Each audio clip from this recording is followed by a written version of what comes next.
Welcome back. Welcome back to the podcast. It's your host, Amaka.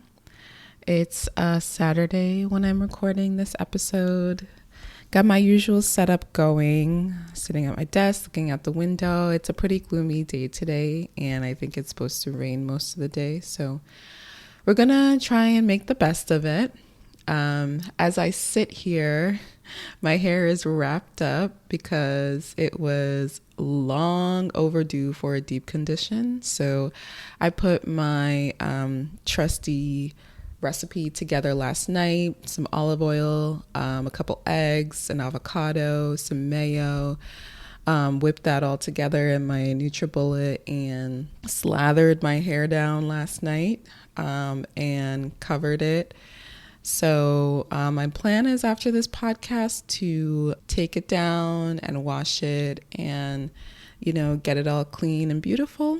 So yeah, as I'm sitting here, I am planning to just finish this up and then I'll get on with my day. But I couldn't do anything else until I did this because it's priority for me today.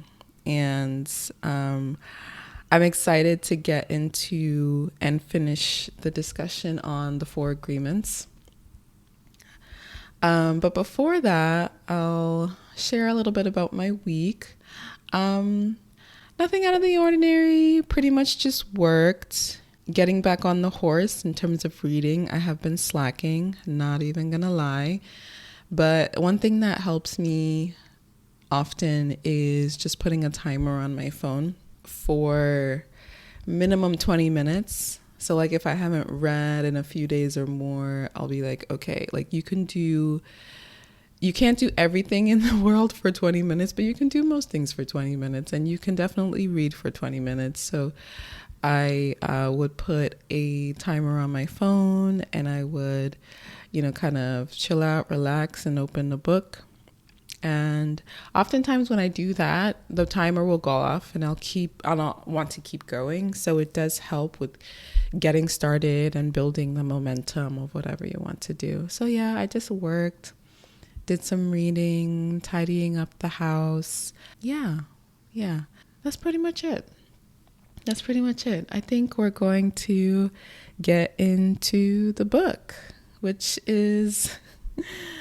I'm not usually jumping into the book this soon, but yeah, why not? So, the 4 agreements. I underestimated how long it would take me to reread this book. Holding it in my hands. It's a small book. It's almost handheld in terms of size. It's 140 pages. And it's not a dense 140 pages. So I was like, oh, I'll finish this in a day or two. Nope. Took me like maybe 3 weeks because I just kept starting and stopping, life, doing other things. But I recorded the first part and I really wanted to finish it, not just for the podcast, but for myself because I started the book again. I reread the first chapter on domestication and like the dream that is the world and society, and then I read the next chapter, Be Impeccable with Your Word, which I discussed on the previous episode. So this episode we're going to talk about the last 3 chapters after that. Don't take things personally, don't make assumptions, always do your best. And I feel like this discussion is going to take from parts of previous episodes because the themes in this book with the chapters that I'm going to talk about complement a lot of the conversations I've had in the past with like boundaries and folks' worldview, like with What Happened to You with Dr. Bruce D. Perry and Oprah Winfrey. So I'm definitely going to draw from those conversations, but the book had a lot to offer on its own the second time around. And I would say this book, in my opinion, has a very idealistic view of how you can live life. And, there are just certain realities They're just certain realities that you just can't escape. And if someone might read this book and be like, oh, this guy's head is in the clouds, this is not applicable to real life. And I would understand that. But I think there are some things that are applicable and are relevant. Like, bottom line with this book, the concept of internal agreement with the things inside you and the things outside you. I think if someone were to read this book and have like only one takeaway, I would hope it would be that a lot of things in your life and in the world around you does not have to affect you. A lot of it boils down to just internal agreement. Do I agree with this? Do I not agree with this? And, that's a good segue. That's a good segue into the second agreement, which is don't take anything personally. I have spoken on this podcast in the past about how when I was younger, I did not understand what folks meant when they said don't take things personally, because I'm a person, you're a person, you're saying this to me, you're doing this to me, I'm hearing what you're saying, or I'm experiencing the impact of your actions, and you're telling me not to take it personally. Like, it did not compute when I was younger. And that could have just been my current stage of development at that time, not really being able to put the pieces together. But as you get older, sometimes concepts, in order to really understand them, just takes some time and maturity and life experience. So getting older, I began to really understand what that meant. And books like The Four Agreements and books like What Happened to You really solidify it for me, to the point where there are things that used to bother me that really just don't anymore. Like, I really amaze myself, and I attribute this to practice and seeking knowledge and just life experience in general. How 5-10 years ago, there's certain things that would bother me, and I would be so down, or I would let it affect me for days on end. And now, as I am, something might happen and it'll roll off my back. Like, I really can't overstate the progress that I have made in this regard, and I'm really proud of myself for it. And I'm hoping that perhaps talking about it can help folks who are working to get to that place. I hope it'll help you in that journey. In no way am I saying I'm perfect in that way. Things definitely still affect me, but I think it's one thing to experience things and not know what to do with those feelings, or feel like you have no choice but to sit and dwell and ruminate on it. And it's another thing to have something happen to you or have something be said to you, and you have the tools to process it in a healthy way, and you have done it for long enough to where you've gotten pretty efficient in that process. And that allows me, speaking for myself, it allows me to process things quickly, and it gives very little room for me to need to sit and dwell and wonder and ruminate. Why did this happen? Why did this person do this? Why did this person say this?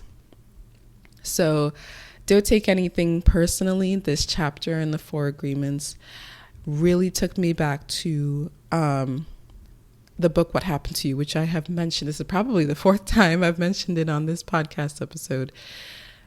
Everybody is operating in this world from their own perspective, from their own worldview, however it was cultivated from birth.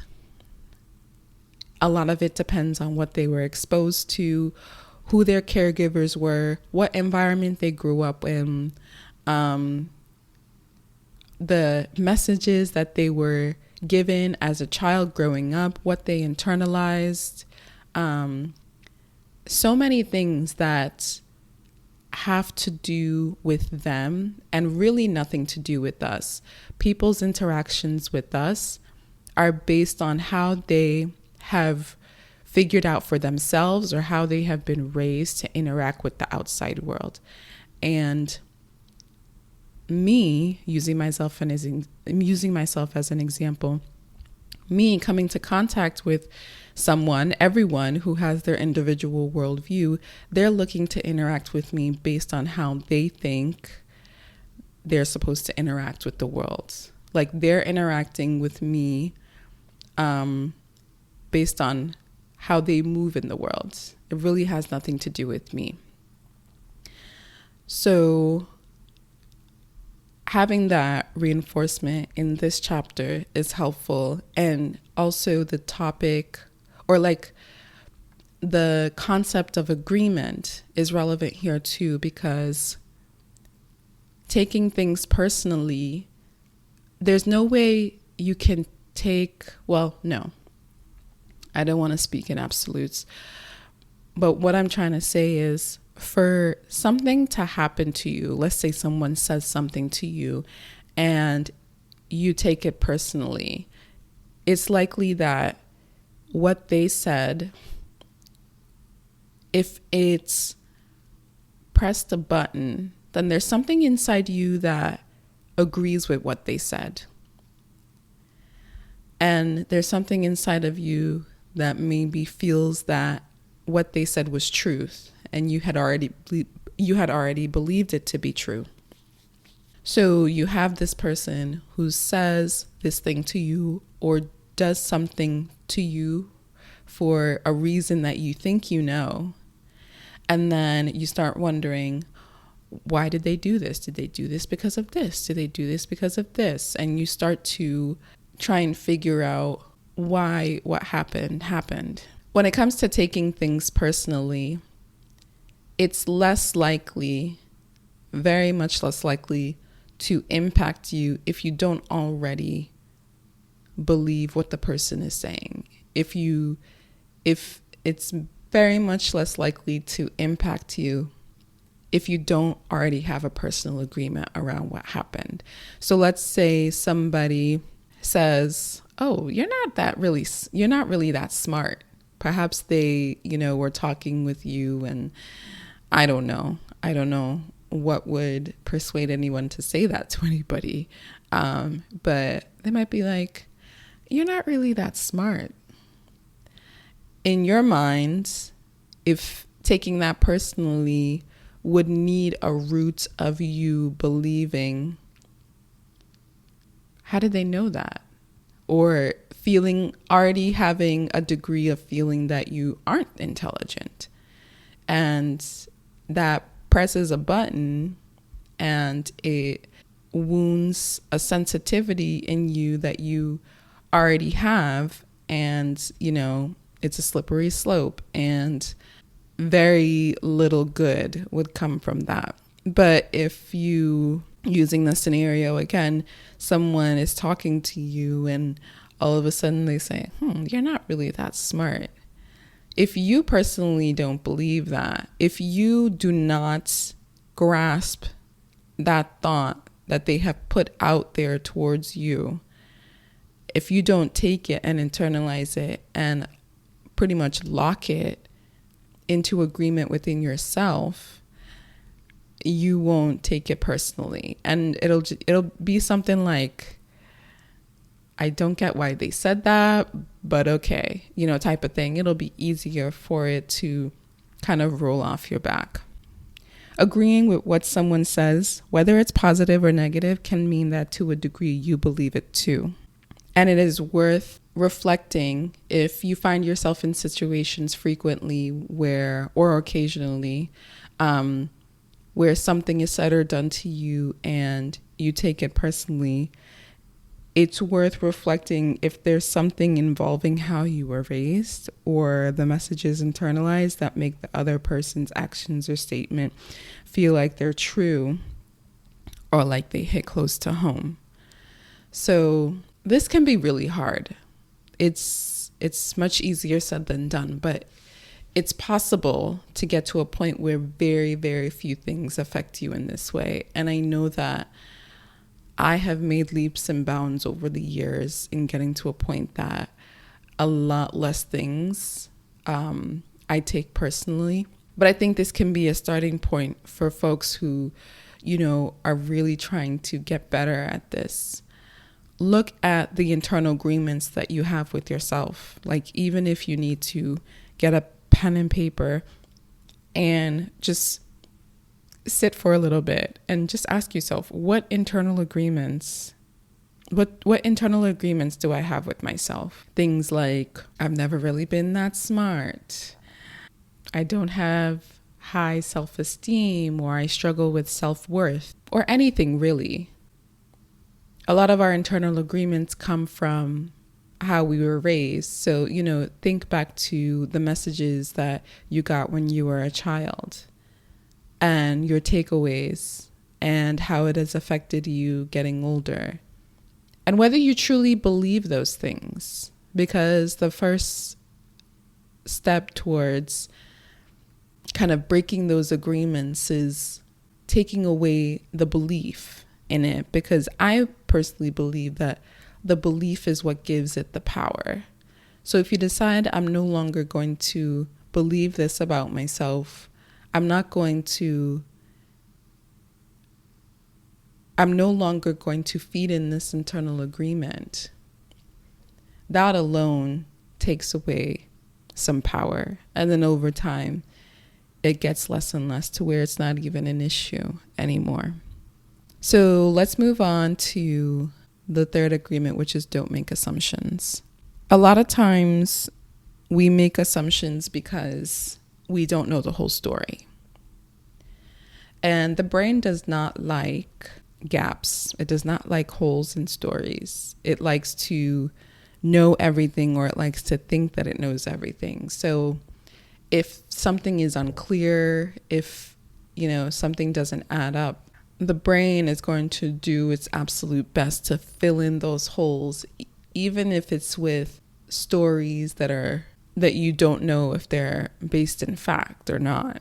So with this, I don't really have much to say about this agreement, except the biggest theme here, in my opinion, is just communication, seeking clarity in communication. Like, don't even give your mind the opportunity to feel like it needs to fill gaps or fill holes in stories, particularly, I'm thinking in terms of relationships right now.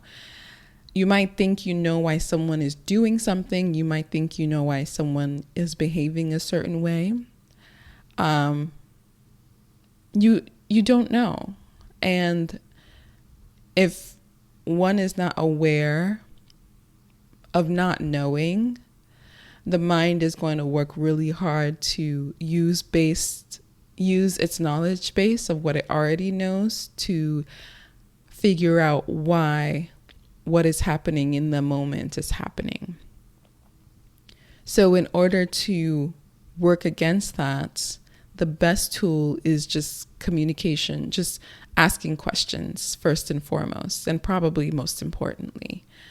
Ask questions. Anything that you feel your mind is starting to try to figure out based off what it already knows is likely an assumption, and is a good place to kind of sit with yourself and be like, I think I need to get some clarity on this from whoever, ask questions, and don't be afraid to ask questions, because sometimes assumptions grow from the discomfort or the nervousness or anxiety of asking questions, but a lot of times just kind of initiating that conversation avoids so many misunderstandings or miscommunication that could have snowballed into full-blown disagreements and arguments and things like that.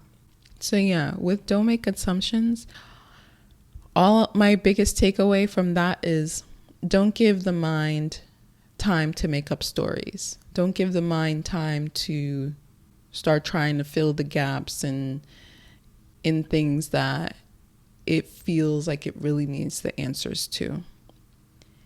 If you can help it, ask questions to clarify. If you can't help it, then leave it alone.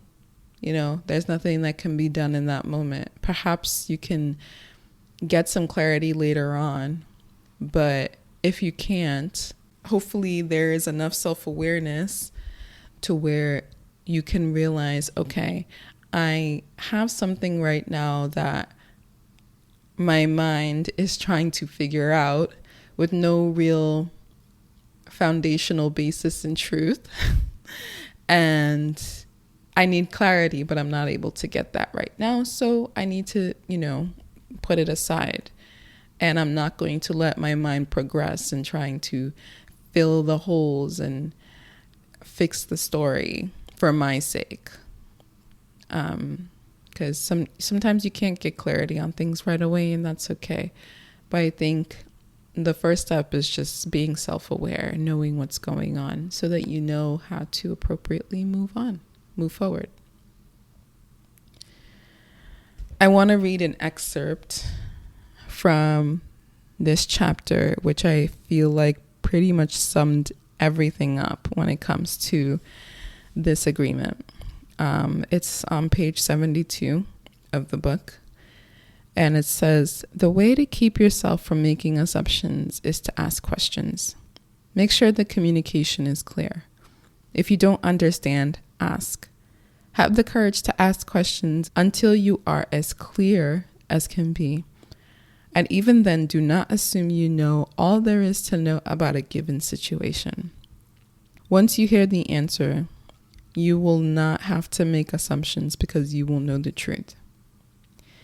And this is pretty much what I'm saying. Once you get clarity, your mind has no room to make up stories. So the excerpt continues. Also, find your voice to ask for what you want. Everyone has the right to tell you no or yes, but you always have the right to ask. Likewise, everybody has the right to ask you, but you have the right to say yes or no. So I think those two paragraphs pretty much sum up that whole chapter. Don't make assumptions. Where do assumptions come from?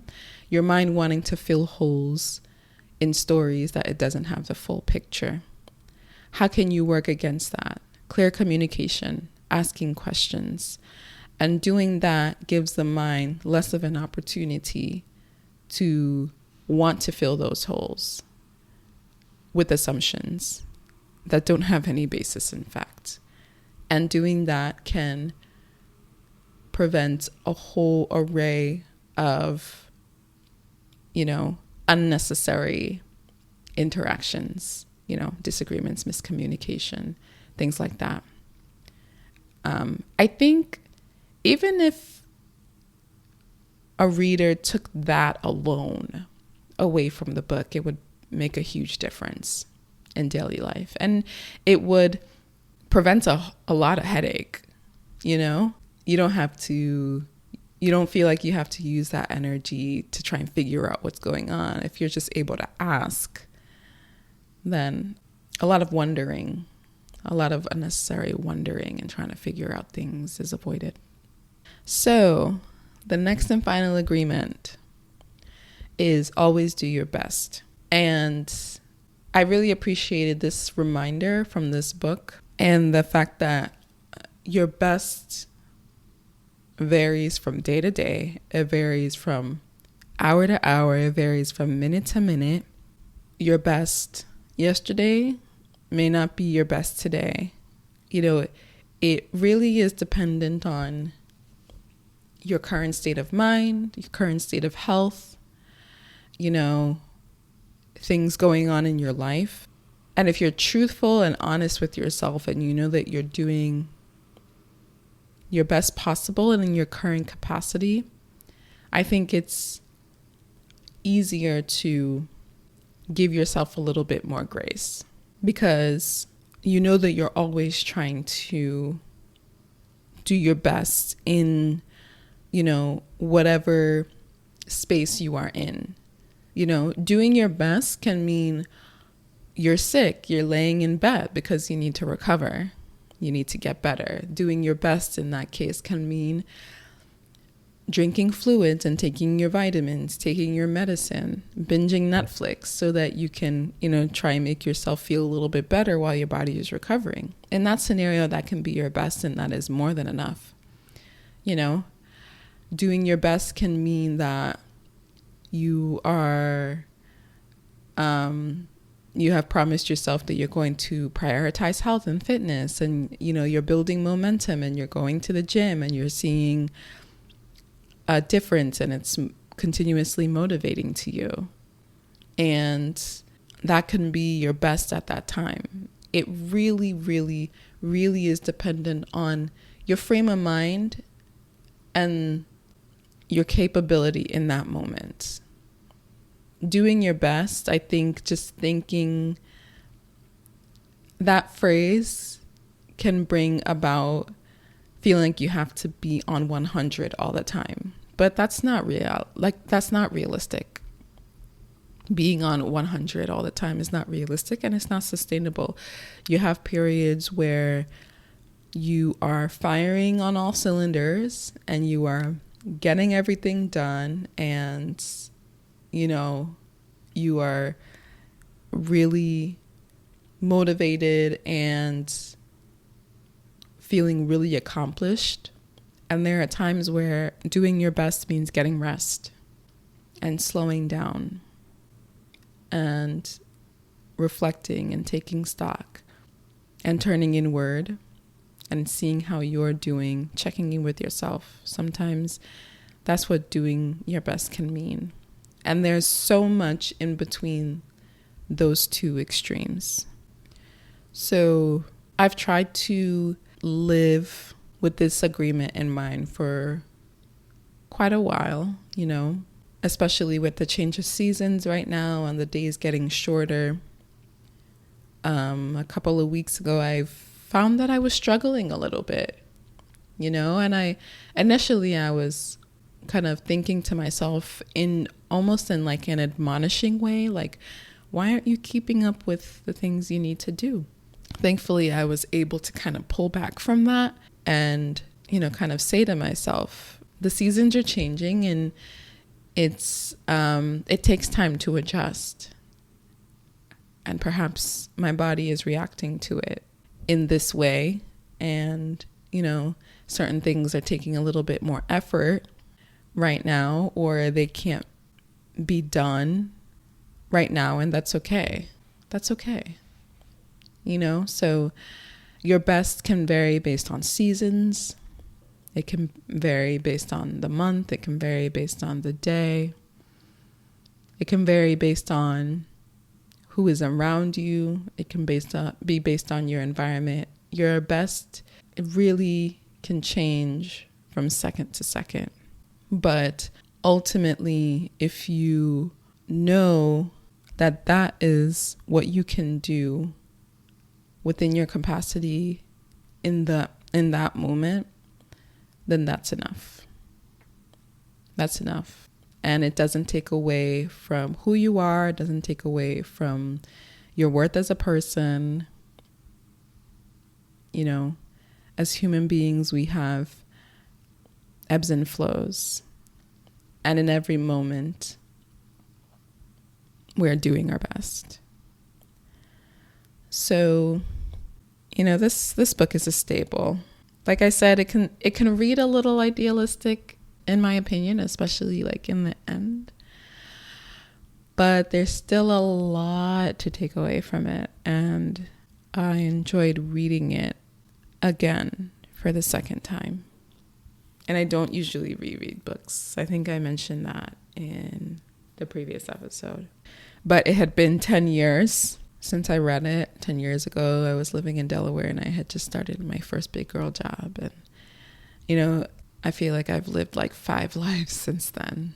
So it felt like a good time to pick it up again and see what is it in the book that has truly become a theme in my life, and what in the book I can, you know, work on incorporating better. So I think I'm going to end the podcast here.